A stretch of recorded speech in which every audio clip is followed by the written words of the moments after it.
views and opinions expressed in this podcast by the host and or the guest do not necessarily reflect the views of the host and or Paranormal Buzz Radio and or its sponsors. Use of any material produced by Paranormal Buzz Radio without express written consent is prohibited. Paranormal Buzz Radio will not be held responsible for you holding your knees, crying, and rocking in a corner in a puddle of your own urine, or being beheaded by a group of children in a cornfield. In fact, if you come across a group of children in a cornfield, we promise to make fun of you as you run away screaming in terror. Listener discretion is advised.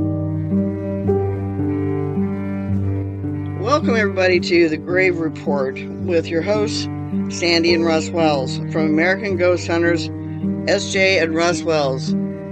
Let's get started. Good evening, everyone. This is Sandy and Russ with The Grave Report, and tonight our guest is Kris Sumner from Soul Sisters Paranormal, and we're here to have a good time tonight. So, Kristi, why don't you go ahead and tell everybody a little bit about yourself? Sure, absolutely. Well, first of all, thank you both for having me. I'm very excited about this conversation tonight. And my name is Kris Sumner, and I'm the founder of Soul Sisters Paranormal. And it's an all-female group made up of my twin sister, Jenny, and our younger sister, Michelle, and then a couple female family friends.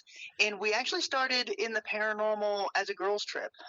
Every year we would kind of get together, my sisters and I, to try to do something a little bit different and go to different cities and kind of meet up because we all live in different parts of the country. And in 2014, we had the opportunity to go to Moundsville, West Virginia, which is where the West Virginia State Penitentiary is located. And we had a family friend that sat on the board of that facility. And he said, while you're here one of those nights, why don't you stay the night in the prison and see if you can communicate with our resident spirits? And so we jumped at that chance. And, the stuff that we found that night was so compelling that we really decided that we wanted to form a professional paranormal team. And that's what we did. Awesome. So how long have you been into the paranormal? Just since Moundsville or before that? Well, we've always had a fascination with the paranormal. My sisters and I, we come from a very research-minded background. We're all, academics and have advanced degrees and such. Mm-hmm. And so we would watch these television shows and we would ask ourselves, why are they doing this? Why are they asking this question and not this? Why are they using this technique and not that? And so we told ourselves that if we ever had the opportunity to conduct a paranormal investigation, we'd jump on it. And so that's what Moundsville really presented us with. And we found that we were really hooked, even though we've always had a belief in the paranormal. Moundsville really kind of opened our eyes to the fact that, there is something after this, and we wanted to pursue it further.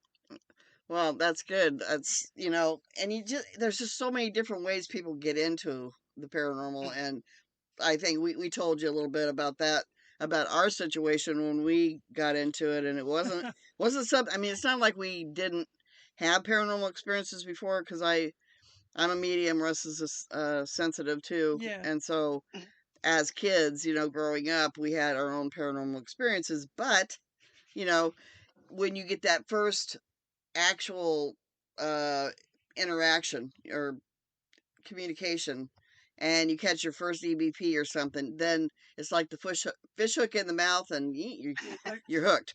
So oh yeah, absolutely right. It's a good analogy. Yeah, it is the worst drug on the planet. It is. It really is an addictive hobby for sure. Yeah, and more so than a hobby. Hobby's not a great word to use, but no. how a lot of people start into it. But for us, it has really delved into something or morphed into something that is really all-consuming for us.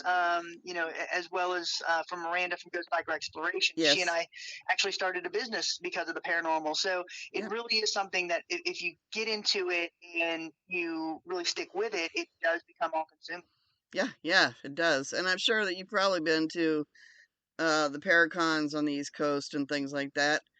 That's pretty cool. Yeah. We actually haven't had that opportunity only one time since we've been in this, because we live so far. We're kind of like the stepchildren over in the other side of the country.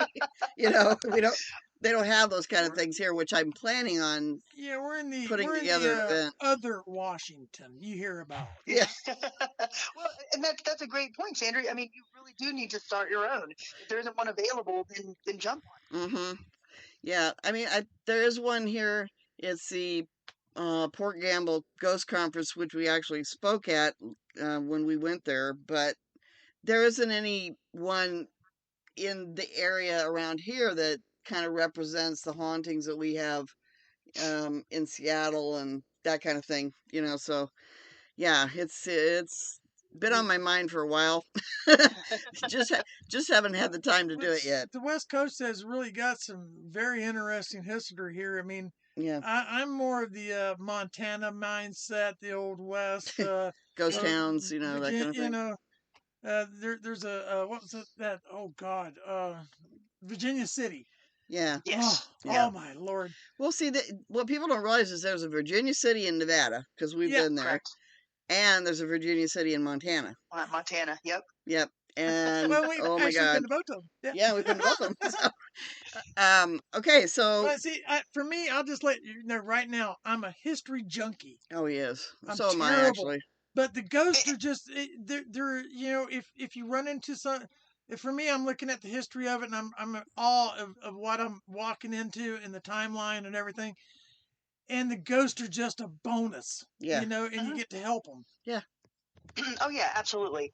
And then if you can get communication that really validates those historical narratives and historical events, that is just really a compelling piece of evidence. yes, That really just furthers what we're in this for. right. Okay, so now I know that you and Miranda of Ghost hmm Biker Exploration um, recently purchased the Scott County Jail. Well, we didn't purchase it.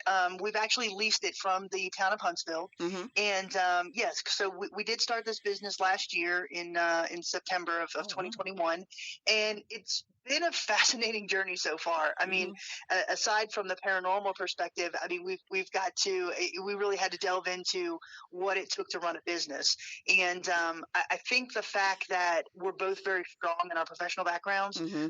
Obviously, Miranda with graphic design and advertising and marketing, and then I've got a business background myself.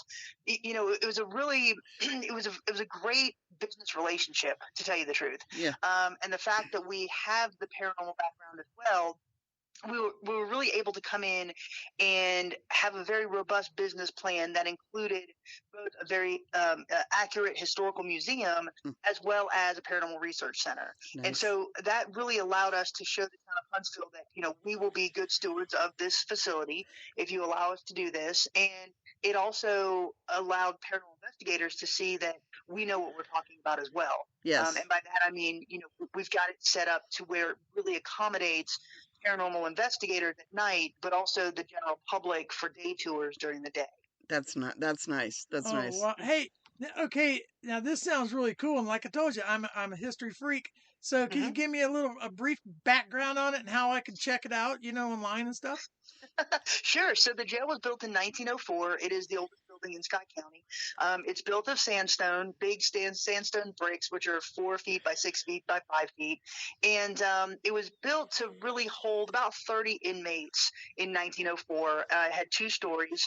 And the jailer and his family lived here. And it really was to hold those people that committed county crimes, drunk and disorderly, domestic violence, and so on and so forth. Mm-hmm. In 1922, there was a fire on the second level, and instead of just repairing it, they decided to build the third level, which became maximum security. Oh. And so, yeah, so at that point, the capacity for inmates increased to 50 inmates. But during times of overcrowding, it was not uncommon to have upward of 120 inmates in this facility, both men and women. Oh wow. And so then in 2008, it did close because of the fire marshal said it was not up to code. So it closed in 2008, and it really sat vacant until 2017 when the county of Scott County got a tourism grant to come in and kind of repaint the walls and such and just kind of make sure it was still in good order. And then after 2017, it sat vacant again until 2021 when Miranda and I came in and really started up the museum. That's awesome. Awesome. That's awesome. See, that's something Russ and I've always wanted to do is have a building that we could share with other investigators and hmm make it into an art center or something, something that would fit with the location, kind of Yep. thing. So, uh, what are some of the hauntings that happen there? For the people for the people that live on over here where we live, that never will probably never have the opportunity to get there to Huntsville, you know, to see the jail. Yeah, well, I mean, it's not too far from Knoxville, so you can always fly in. But the interesting thing about the jail is that the reports of the hauntings didn't just start when the jail closed. They were actually in existence from the time of the jail's inception, really, Wow. in 1904. Because there's Wow. been a lot, like I said, it is a very rural, it's a county jail. And so there was a lot of violence associated with the jail itself. So you had inmate on inmate violence. You had mobs that would come in and bust the door down and grab inmates and hang them behind the jail. Wow. In 1925, there was a Sheriff Ellis. He was shot outside the front door and he was killed instantly. His body was brought here inside the jail and prepared for burial. So we believe his spirit is still here. Mm-hmm. And so once we opened the jail in last year in September, Miranda and I, we welcomed former inmates to come in and speak with us, and former jailers and deputies. And so they've all have stories about things that happened while the jail was a working jail. So, for example, we had a jailer come in and he said on the third level, he was up there one night and he was standing in the little hallway and a shadow figure came out of the wall and chased him down the stairs. Oh wow. Oh, wow. Yeah. Well- Yeah, a deputy came in and he said, I don't believe in this stuff. I don't believe in the paranormal. However, when I was a deputy there would be footsteps that would be on the back. They would be running up and down the back stairwell to the point that we thought inmates were trying to escape. Oh wow. The elevator would start running on its own. It would go up and down, stop on a floor. The doors would open, and then it would go to another floor. There was a deputy that came in, and she said that one night she got into the elevator by herself, and a man coughed in her ear, and she never rode the elevator again at that point. So, and inmates came in. We know of at least 3 inmates who requested to be transferred to Brushy Mountain State Penitentiary because this jail freaked them out so much. So there was a lot of those reports even before the jail closed, due to the not being up to code for the fire standards. But when we came in, Miranda and I, we had the keys about a month and a half to 2 months before we actually opened, so we could come in and clean and really start hanging up our displays and such. And so we would spend, 12, 15, 16 hours a day in this building. And it got to be common for us to hear footsteps. We still hear footsteps, doors slamming. Mm-hmm. We've captured voices on our security cameras. Almost every paranormal team that has come in here, we've had 23 so far since September. Every paranormal team that comes in here has captured something compelling that they were really intrigued with, and that we're really intrigued with. Mm-hmm. So it's a very active little jail. It's not as grand as something like Moundsville or Brushy, but we have quite the paranormal punch here. Well, I think it's grand because anytime you can go anywhere and get some kind of activity when it's claimed to be haunted, that's a good thing. Mm-hmm. So Yeah, oh, absolutely, Yeah. absolutely. And as a location owner, you always had that trepidation when you first open of, what if these are just stories, right? What if nothing? Obviously, we would still open for the historical aspect for sure, but you want that validation that something is going on here. And like I said, from day one, there were things that were happening. I mean, when we were, again, just here cleaning for those 2 months before we opened, we have a table upstairs on the second floor where we had all of our cleaning supplies. And so, we have Windex and Lysol and all of that strewn across this table. And so I was out one afternoon, and Miranda called me, and she said that she had been vacuuming up on the second floor, and she ran the shop vac under the lip of this old dumbwaiter system that is here in the jail. And, it's a big steel structure that has not been used since the 1930s or 40s. And so she just, with that shop vac, she dislodged a razor blade that had been taped up underneath the lip of this thing that nobody knew about. So it was essentially contraband. Wow. And so she was really excited about it. She said, "I can't believe I found this razor blade. It had been taped up underneath there." And I said, "Well, put it on the table, and when I come back, I want to take a look at it." So when I came back, I went upstairs, and I'm looking on the table, and I called down to Miranda. I'm like, "Where's the razor blade?" And she said, "It's on the table." I said, "There's no razor blade here." Oh, So she walked up and she said, "I put this razor blade right here, and it's gone. I have yet to see the razor blade. It completely disappeared." oh my gosh. And Miranda and I are the only two people that have keys to the building. Mm-hmm. So we still have not found it. Like I said, I have not seen it. We've had a pair of scissors go missing. We have not seen them since they've been missing. Miranda, she had a paint scraper that she was using that went missing, and so she finally put her foot down. She yelled and she's like, "Give me back my paint scraper!"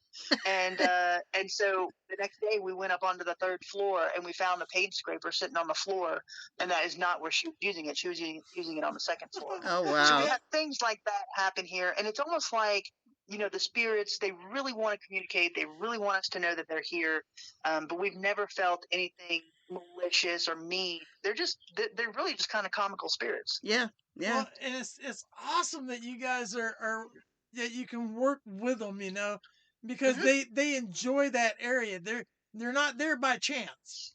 They want to be there. Right. Mm-hmm. Yeah. That's Yeah. wonderful.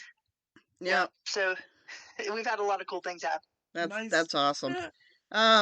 Actually, we've had some similar experiences. We rented an office in a haunted building one time to do tours out of, and it was we would go okay, like we live like 2.5 hours away, or almost 2 hours away, I should say, and Wow. we would leave during during the evening and lock it up. It had a deadbolt on it and everything. Deadbolt.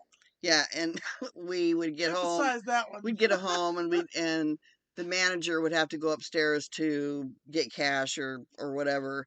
And one day she went up there and the door was wide open.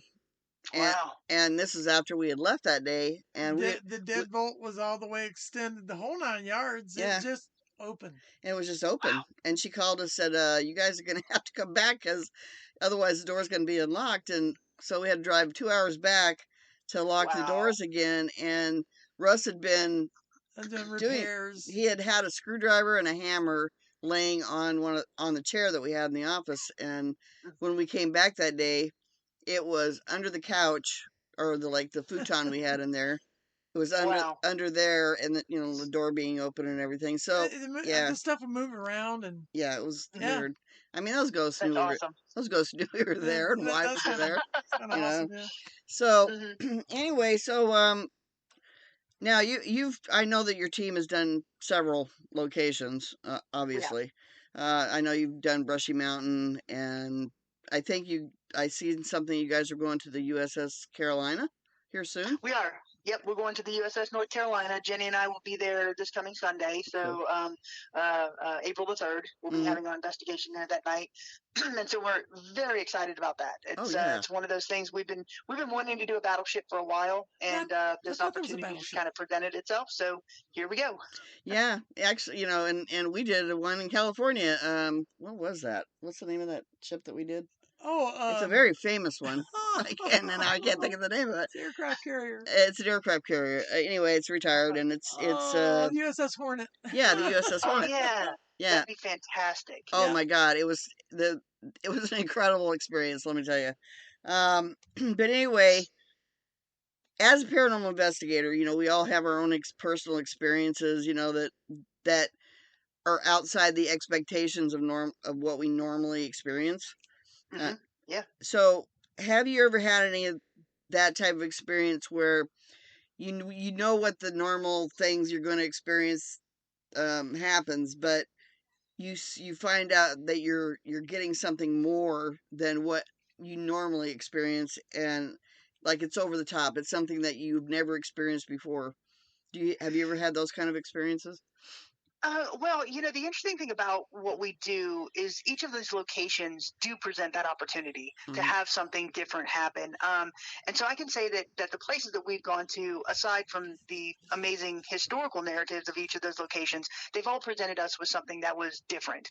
I'd say a couple of things come to mind. the Lizzie Borden house was an interesting investigation for us because a lot of the times when we go to these locations, while we always turn on our voice recorders when we start the investigations, most of the time the spirits really don't start communicating with us until we're, sitting down doing an actual EVP session or something like that. The Lizzie Borden house was a little bit different in the fact that the spirits started talking almost immediately when we crossed the threshold. So, for example, as I said before, we always turn on our voice recorders the minute we get there. So you hear us, pulling up in our luggage, setting up our equipment and all of that. So we had set up a voice recorder in the room, the parlor area where Andrew Borden was killed in 1892. And so Jenny and Michelle, my sisters, they were just talking about the day, right? Nothing about Lizzie Borden, just talking about the day. Yep. And you hear a man behind Jenny say, "I'm standing right here next to you." It was very loud. It was obvious what it was saying. She did not hear it in the moment, but we definitely captured it on the voice recorder. Yes. So again, that shows this level of intelligence. And then about 45 minutes later, Cara and Jenny were sitting there in that parlor, same parlor, and they were talking about the differences between the Villisca Axe murder house, which we had investigated previously, and the Lizzie Borden house. And so they're just talking about it, and Cara says, either way, being axed to death would be a horrible way to die. And as soon as she said that, we captured a male's voice saying it was. So again, very interesting because these spirits are trying to communicate with us. They know about the conversation that we're having, and they're interjecting in that conversation. So I say that was a really interesting and unexpected find when we were going through our audio review. And then another location that was a very great investigation for us was the Grand Old Lady Hotel in Balsam, North Carolina. And what made this one so special is that really from start to finish, we were capturing almost every type of paranormal phenomena that we know of, right? So we were capturing EVPs, we were capturing shadow figures, we had tables being turned over, we had objects moving, audible EVPs, the SLS camera was picking up things, REM pod, K2s, the EDI Plus box, everything that we had, Spirit Box, was alarming or indicating that something was acting upon it that night or that weekend, because we had the place for the whole weekend. So that was just a great investigation full of just a lot of things that we expected, but not to the extent that they happened. Right.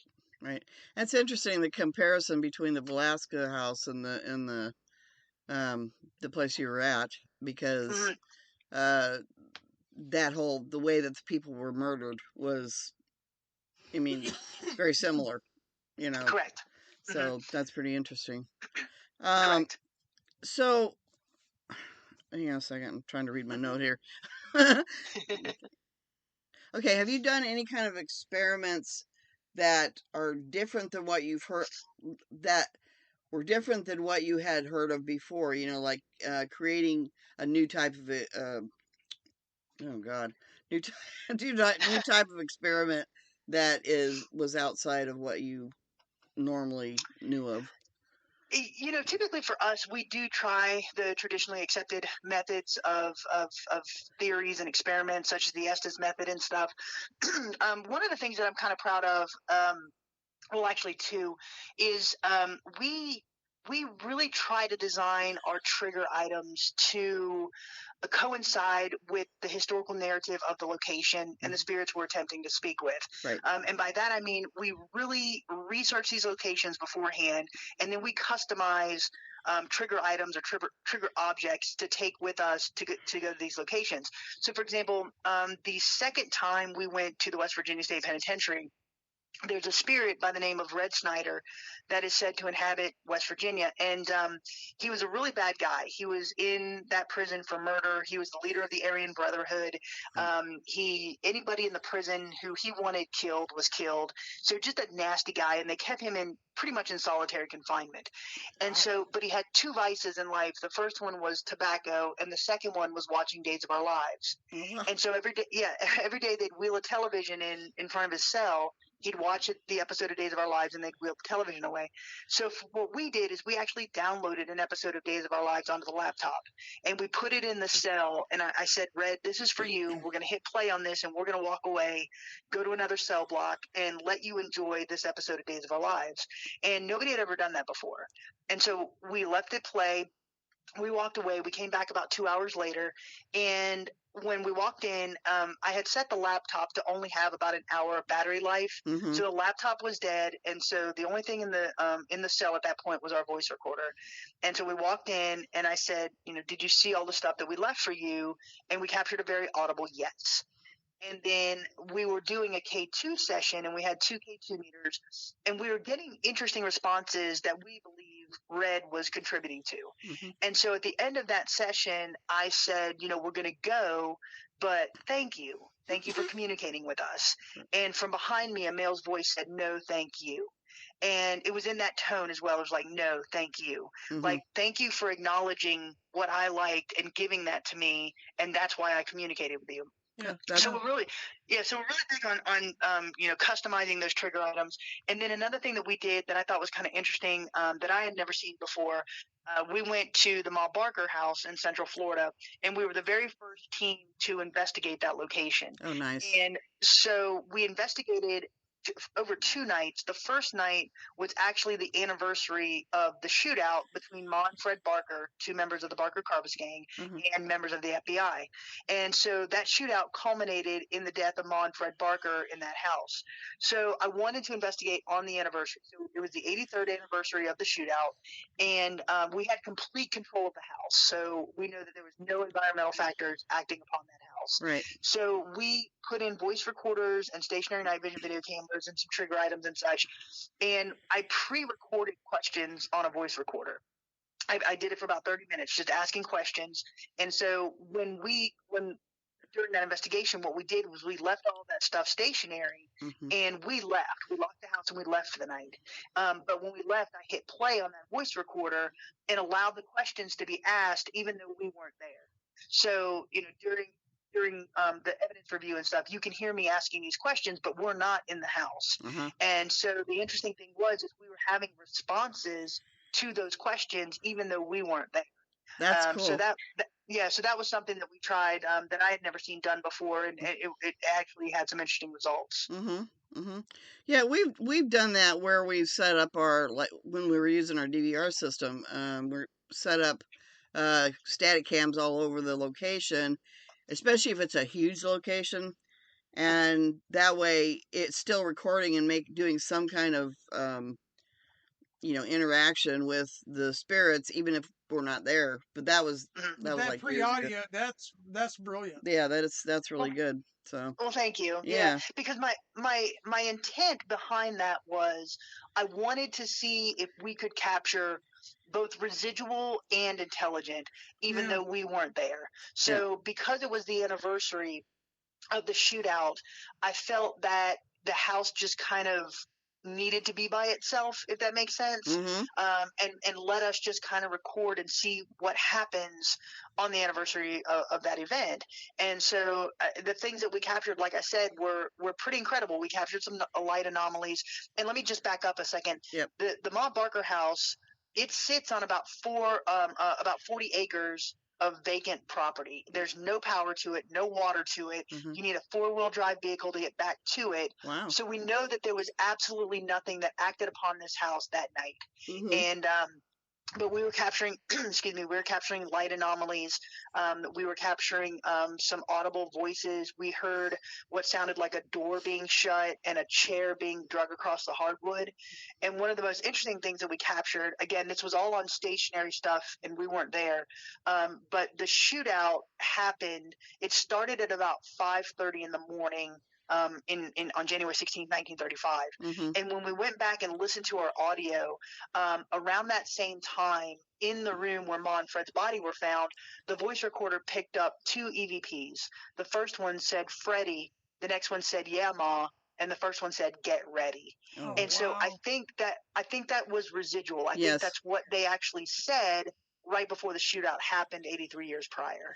Wow. See, I like that because we did the old Montana state prison in Uh-huh. Montana, obviously. Sure. And the first time we investigated there, it was when we were still using VCR and stuff, and we captured, because they had a riot there in 1959, Okay. and the two guys that instigated it locked themselves in the tower at the far end of the cell block, Mhm. and the National Guard, the warden got the National Guard there, and they shot off a bazooka. You know what that Wow. is, right?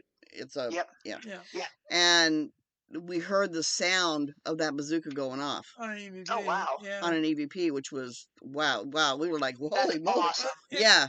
Okay, and that brings me to another one of these kind of what ifs. Okay. Are we experiencing the essence of the ghosts that are hanging out in their energy, or is it the structure that's absorbed this energy and is doing the playback? I mean, what are we experiencing? Do you think? For me personally, I think that the residual hauntings that we capture is actually, to your point, the walls that have absorbed that energy. Hmm. So, for example, if you go to some place like Trans Allegheny Lunatic Asylum, right? The fact that you have this this huge medical facility that had a very altruistic purpose when it started, but it really digressed into a place where medical horror happened Hmm. with regard to lobotomies and shock treatment and water Yeah. treatment and Yes. all that other stuff. I think that negative energy just really permeated into the walls. And Hmm. I think that's, with regard to residual, I think that's really what we're seeing or hearing. Right. It's essentially, the way I like to describe it personally is that if you imagine a record player and there's a scratch on the record, Hmm. every time the needle hits that scratch, it's going to blip, right? It's going to skip. Yeah. And so that's what I feel, and that's one of the reasons why I wanted to investigate Ma Barker like we did, because I had a feeling that that anniversary was going to trigger something, that Yes. there was going to be essentially a blip, that we were going to hear it again, almost like that record. Hmm. And so that's kind of how I explain it. So the residual hauntings in my mind, and this is just me personally, I do think that it's something that is kind of the essence of the place. Hmm. Yeah. I totally agree Yeah. with you, actually. Now there's a thing that happens that Russ and I have actually seen. I've heard about it from other people, and it's just one of those things that you just can't explain. Okay. Is where all that negative energy, it goes someplace other than the walls sometimes, and it comes together as this black essence or black Hmm. blob like thing. Hmm. And when we did a place called Mantino, it was the Morgan Cottage, is one a place a mental asylum, and Hmm.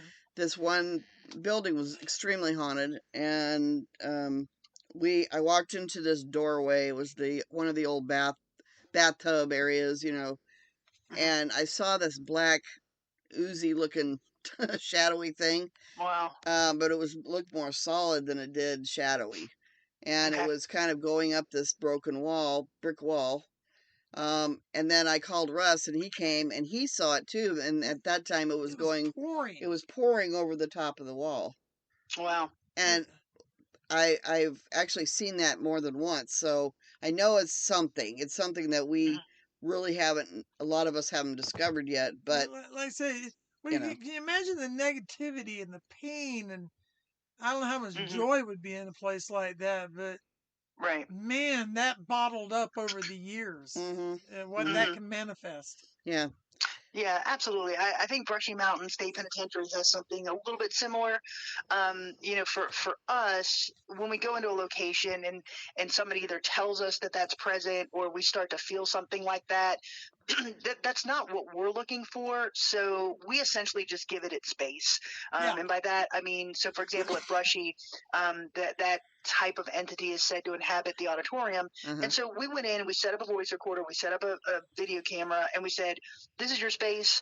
We are not going to invade it. If you want to interact with us, here's what we're setting up for you to do that. If not, we're going to go investigate another piece of this property. uh-huh, But this is your space. We acknowledge it. essentially peace out. And so that's what we did. And so we didn't, like I said, we don't interact with that or attempt to interact with that, because that's really not the story we're trying to tell when we go to these historic locations. Right, exactly. Yeah. It's just one of those things that you go, it's like you scratch your head and you go, okay, what can it be? And this is my theory on it, was the whole blob like thing, that all the negative energy, extra energy or whatever, has consumed itself into one thing. Not saying that And that it's makes sense. not saying that it's like totally evil. I'm just saying that it's like one of those things that just happens, that something that we as paranormal investigators do not understand completely yet. Okay, so what kind of tools do you guys use regularly, and which one is your favorite? For us, we absolutely love the voice recorders. We don't do anything without voice recorders, and if we didn't have anything, that would be the one tool that we would take. Excuse me, because for me, I feel that EVPs are the hardest phenomena to debunk. Yes. And by that I mean, when we're in a location and I'm capturing a child's voice or a man's voice, and I'm an all-female team, I know that I can very quickly say, okay, this is something that I can't explain. Right. So voice recorders are our number one go-to item. We have stationary video cameras. We have 12 of those that we leave up in different parts of the property when we're investigating. We have body cameras that we all wear, and I really do that for essentially to get a timestamp of where everybody's located during the night. So if we capture some type of an anomaly or a noise or a voice we can't, understand, I can cross-reference where everybody is and either say, oh, that's me or Michelle or Jenny, or I can say, okay, nobody was in that area at the time, so it's not one of us. Right. So we have the body cameras. As far as equipment, we have REM pods, which I really like. We like the K2 meters. We have several of those. We've had some good experiences with those. The spirit box, I know that's a kind of a controversial one, but we love our spirit box. We've gotten some things that we absolutely can't explain in areas where there's no radio transmissions that can come through. Right. So the spirit box we use, we have an EDI Plus box, which is really useful, and so we use that. Let's see. And then basically just, like I said, we have a whole box of trigger items, just different things that are kind of our go-tos, like cigarettes or cigars, water, crackers, that sort of thing. Yeah. We have... When you do your trigger items, do you do it, say, time relevant to the haunting? You know what I mean? Like, if you suspect it's back in the 1800s, do you necessarily grab something or levitate towards something from that era? Absolutely. So we definitely try to the best that we can, grab something that is really germane to the historical events. So, for example, when we were at the Mount Barker house, right? So we know that was in 1935. So we tried to get bullets that would have been relevant there. So we had some bullets there, different things. Some of the maps that they would have looked at in 1935, we printed out some of those historical maps, and we put them in the house as a trigger item. So absolutely, to the best that we can, we will take trigger items or try to fashion trigger items that would be, kind of resemble what they would have during that time frame. Right. Awesome. Now you guys have done a lot of different kinds of locations, I'm sure. Like you did the prison, Brushy Mountain. You've done the Alaska. You did the Lizzie Borden house, that kind of thing. Does your team or you in particular have any type of location that you like to investigate more than others? Not really, because the main driving factor behind what we do is the historical, the historical visit that we get to have with these locations. So, we get to say that we've stayed the night in the St. Augustine Lighthouse or Fort Mifflin or, Hales Bar Dam, and not many people can say that. Right. So for us, it really, the journey for each of these locations starts out from the historical narrative of that location. And then also the secondary factor that we have to consider for our team is the logistics, because we all have different jobs.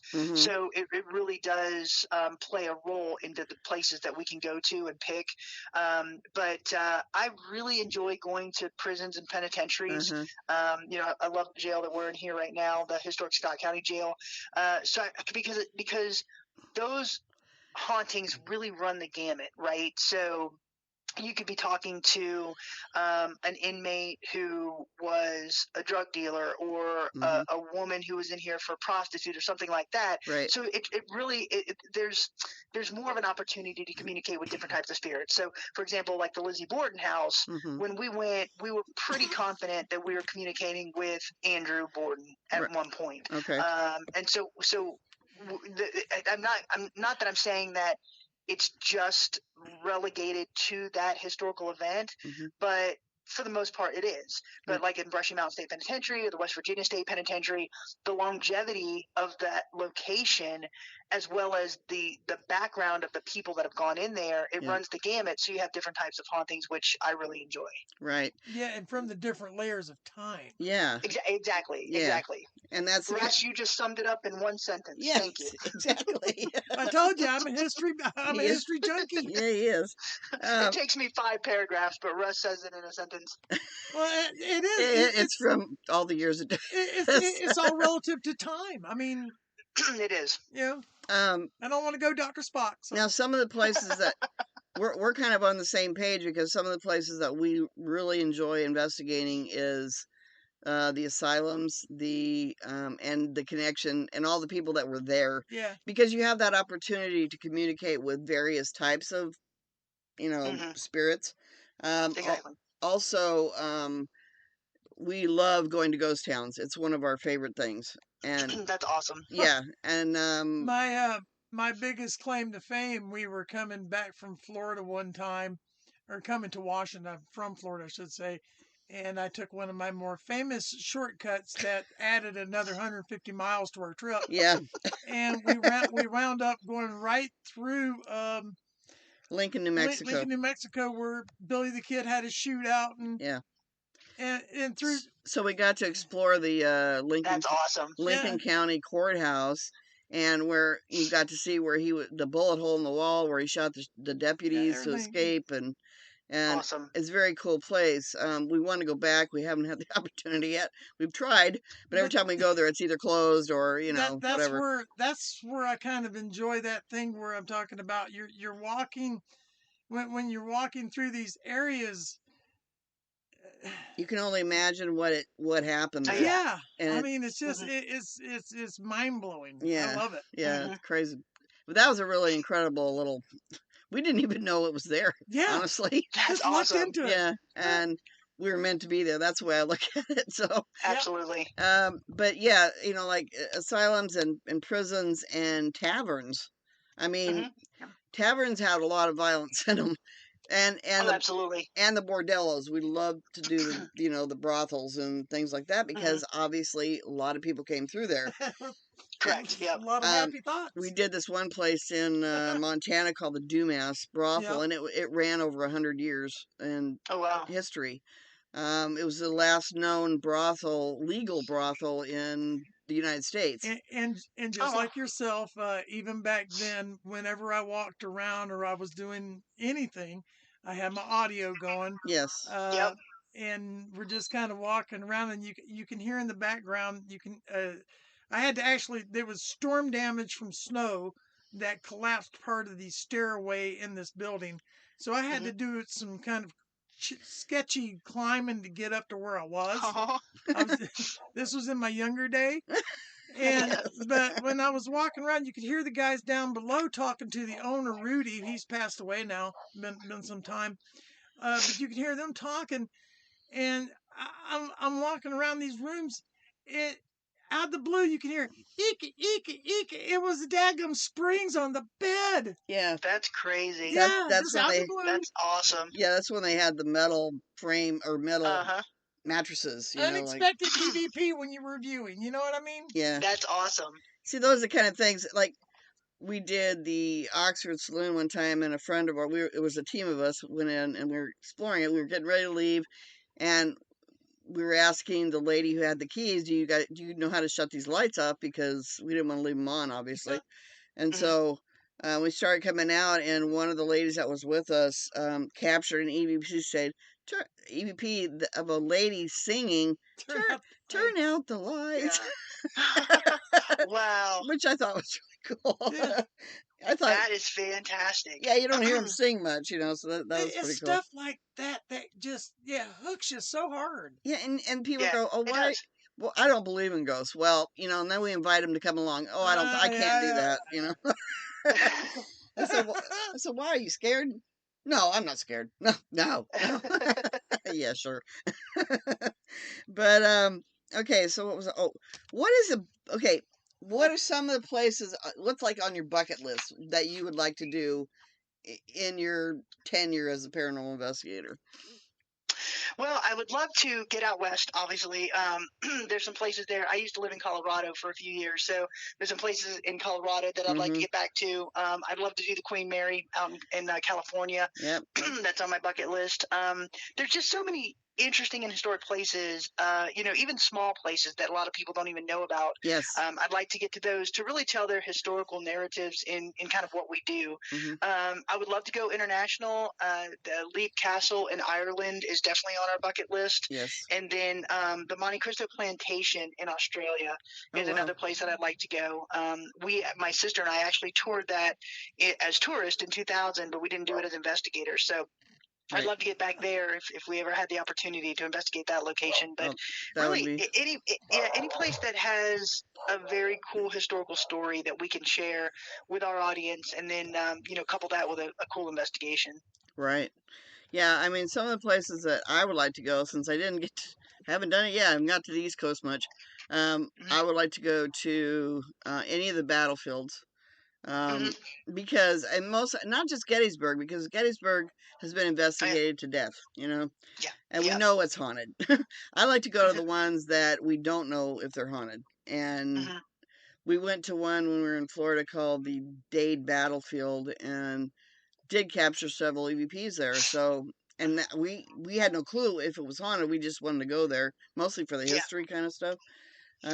But we did capture EVPs of fallen officers and things like that, which we didn't expect. So those are always the really nice ones. So let's see. I gotta see if I got anything else. I don't have anything else, so we'll just chat. Jeez. Sure, absolutely. So yeah, we're done with you. All right, we'll no, talk. that's All not. right. No, that's not it. We still got about 14 minutes or so we can chat. So She ran out of questions now. we went through them pretty quick. So anyway, let me see. What is some of the things you enjoy? Do you like the traveling that we have to do to get to these places? And for us, it was like the exhaustion after getting done, trying to get home. No, the travel to get to these locations for us is absolutely part of the experience. When we go, we always drive because I'm not going to put on my equipment on an airplane. No. So we always drive. So even when we did Villisca, we drove from Florida to Iowa to investigate the Villisca Axe murder house, but we stopped at so many interesting places along the way. Yes. When we investigated the Lizzie Borden house, right? I drove from Florida up to Massachusetts, but we made all these amazing stops. We stopped, at Gettysburg. We stopped at Sleepy Hollow, New York. So different thing, getting there is absolutely part of the experience for us. And getting to do this with my sisters is really just an amazing highlight for my life, right? So we get to have these really cool experiences, get to see and meet some amazing people, and go to these very historic locations. So the whole package of paranormal investigations for us is just one that I can't really explain in words. It's just fascinating. Right. And you know what? I there's a lot. Okay, for instance, there's a lot of investigators up here, but none of them go outside. It's like they don't go outside the state. There's only one. There's only one team leader that I know of that travels all over the place, and because he does speaking engagements and stuff. Yeah. But For mostly, the most part, they stick around. we're the same way. If I'm going to go someplace, it's going to be in my car. Yeah. Because I want to be able to stop where I want to stop, and I'm not 30,000 feet above it. Yeah, But exactly. Yeah. fortunately for us, and there again, it comes from the historical side. We can go down to the old west towns. They're only a day away. Mhm. Hmm. Yeah, so Yeah. that's pretty nice. Yeah, and yeah, absolutely. And for me now, all I've got to do is come to the Huntsville jail. Excuse me, come here to the Huntsville jail, and I get an experience. But like I said, like this Sunday coming up, Jenny and I will be traveling over to North Carolina for our investigation, Yeah. and the whole thing for me, from the road snacks to the investigation to just being with Jenny and all of that Mhm. is part of the experience, and it's one that it's to me, I just absolutely love it. There's nothing like it. Yeah, because those are those memories that Yeah. you and your sister will always, or your sisters and whoever else is with you will always Hmm. have to look back on, you know, when Hmm. you decide it's time to stop. You know what I mean? Yeah. Yeah, You got, I mean, I could tell you, like, we've done thousands of investigations uh, over 42 years, as you can imagine. Hmm. But there's only certain ones that stick out, you the, know, the that kind of memories, that say, oh, I don't know, the Montana experience where there was no temperature, that nothing registered. I had to we they said there was no power to the place, and I ran an extension cord, and I was hip deep in snow, yeah, it was. right? Wow. Yeah. And then Wow. one of my partners comes up, and he goes, "Hey Russ, check this out!" And they flipped a switch, and the power was on in the building. I did this for nothing. check your breakers, folks, before you do anything psycho. Yeah, yeah, But and that's the to your point, memories. it's one of those things that the entire experience is the experience, right? Yeah. And yeah, I wouldn't trade what we're doing for anything. Yeah, and you know what? The funny thing is that we've met so many investigators over the years, and a lot of them are so serious all the time, Hmm. about everything. But we found that if we use our humor during an Yeah, investigation, they're more likely to communicate with us because they were once living too. They understand that not everything is like, I have to be serious Well, all the time kind of thing. hmm, what was the name of that ghost town over in Montana, where the hotel is the Mead? Oh, Uh, Bannock Ghost yeah. Town. If you ever get the opportunity to yeah, go to Bannock Ghost Town in Montana, it's hmm, it's outside of Dillon. You should go. It, I it, would love that. We it is an amazing. we It got has 50 original buildings. Um, it is on this, like, they all sit along this one main street. yeah. Hmm. They've got a place called the Mead Hotel It's an that awesome was place. that was originally the courthouse, and then they turned it into a hotel. We got there off Wow. season. They were The the day guys were before, there. yeah, the day before they were going to open, and we had the whole town to ourselves. Yeah. It was during the Oh, day, and that's something else. Do you guys investigate during the day or just at night? absolutely. No, absolutely. And that is one of the common questions that we get. Why do ghosts only come out at night? And the answer is they don't. So no, some of our best investigations have been during the day. The Mall Barker House, the second time I went there, Yep. that was during the day. Malvern Manor in Iowa, Hmm. that was during the day, and we captured some amazing EVPs in that location. And just walking through the locations on a day tour. Before our investigations, we've captured things on our audio because we always take voice recorders with us. Right. So we've captured things on our audio, like at Fort Mifflin, in Poasttown Elementary in Ohio. I haven't released that episode yet, but we've during our walkthrough we are capturing EVPs. So it definitely is something. That's why we always turn the voice recorders on the Hmm. moment we cross the threshold, Right. because Thank you. you never know what you're going to be able You to capture. never know, do you? Yeah, because Yep, you never know. yeah, That they see you come in and they're going, okay, what's this person doing here? you know, that and they, takes me to the Mead. We're up there, and yes, and I had read in the tavern that the Mead housed ladies for the miners. You know yeah, what I'm saying? Uh-huh. And so it's just a common question. I just said, "Hey, how much does it cost for a good time?" And I didn't even think about it, but I just went ahead while we were standing there, and I played back real quick. And clear as day, 2 bits. yeah, Oh wow, Yep. yeah. that's awesome. Yeah, those are the kind of things you don't expect to capture. You expect to, Yeah. hear just a word here or a word there. Now, there's another thing that I've Run your audio, experienced. folks. Yeah, there's one thing that I've experienced that we experienced in the Oxford Saloon, was that I was getting ready to ask a question, but I was trying to formulate how I wanted to say it in my head, Okay. because there was so much violence in the upper floor from this guy that was like the bouncer, I Yeah. guess, and Okay. so I started to ask the question, but prior to me asking the question, I get an EVP almost to the word verbatim as to what I asked. Oh, wow. So I'm Before thinking she that they can place their intent into our mind. And then right after I said the question, in the background you hear, I know it's residual obviously, but it was a woman scream and then a gunshot.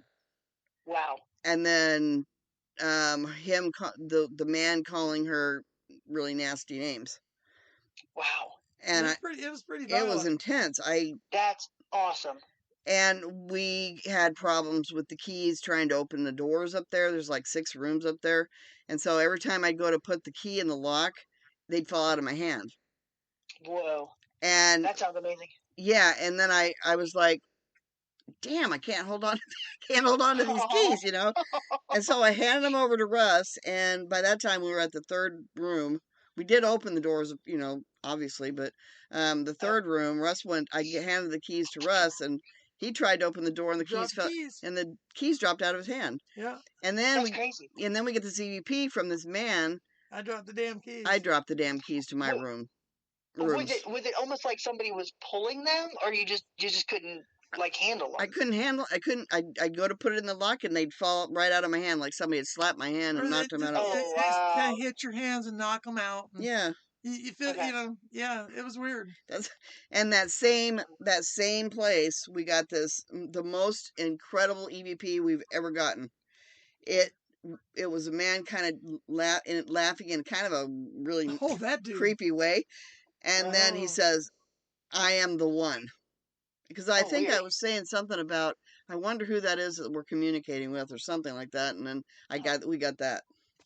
Wow, that's a great capture. Yeah. Yeah, I don't know. And it was like but we're talking right now. oh yeah, it So was loud and clear. really, really, really clear. I love those kind. That's fantastic. I don't like the ones I have to fight to listen to. No, exactly. Yeah. Exactly. So, and we've been very fortunate enough to capture quite a few EVPs that were really kind of defied explanation, and so we've been very fortunate for that on the investigations we've gone to. Yeah. Well, you guys are doing good work. I have watched you guys. I watched the Brushy Mountain prison one that you guys did. I also thank you. I watch Miranda's stuff a lot. I love the work she does. You need to let everybody know how they can find you. Yeah, absolutely. Sure, absolutely. So our website is www.soulsistersparanormal.com. We're also very active on Facebook under Soul Sisters Paranormal, and we have a YouTube channel under Soul Sisters Paranormal.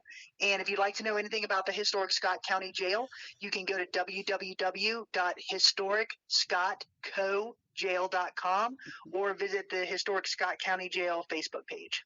Nice. Actually, I've been keeping up with that. I hope you do. Yeah. We've got some really interesting things. We're doing a paranormal research study right now that is something unlike we've ever seen.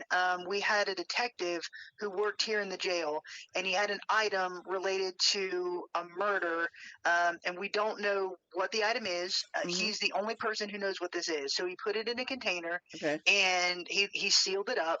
And so essentially, we're allowing paranormal investigation teams, when they come in, to sit and try to get answers essentially from this item. So they can have it during their EVP sessions. They can use a pendulum, rods, whatever they want to do to see if the jail will tell us what the item is, a name, a time frame, or anything like that. And then once they're done investigating that, they write their answers down on a piece of paper. So if they hear anything audibly or see anything, or if they hear or smell or feel or touch, something happens to them, They put it in an envelope, seal it, and we're putting it in a lockbox. So at the end of May, we're going to sit down with the detective. He's going to open all of the envelopes and see if any of those teams have gotten close to what the item is, or anything related to that item. Oh, It's pretty wow. wild. That's Yeah, it's pretty awesome. wild. That's awesome. Yeah, so Well, I'm gonna tell you, if we get a vehicle, our car kind of went kafooey on us. But as soon as we get a vehicle, hopefully soon, we're planning on going back to Illinois anyway. So, fun. and you guys won't be that far away from there that we could come over. I want to walk through and experience your building. I mean, I've thought about it since you guys got hold of it. So. Well, thank you so much. I mean, we would love to have you. You guys are welcome anytime. So anytime you can get out here, you just let us know, and we'll be on it. Awesome. All right, Kris, thanks so much for coming and being our guest tonight. Because Absolutely. I love talking to investigators that are still so enthusiastic about what we do, that still have the passion. They're not just there for, the everyday run to your local cemetery and pick up what they think is a ghost photo and then go away. This is what I like, though. I like sitting around talking. We're sitting around the coffee table having coffee, and we're family. Yeah. Absolutely, that's exactly what it's for. Yeah. And to your point earlier, Sandra, we've met so many amazing people through this paranormal journey. Yes. And it's again one of those things that it's been really life altering, honestly. Yes. And I wouldn't trade it for anything.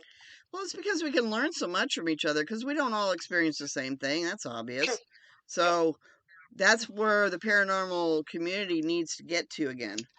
Absolutely. To where we're all, talking about things without arguing about them or having people bully us because we believe something different than they do or whatever. You have to take that pride thing and kind of put it in check and be willing to learn from others, be humble enough to learn.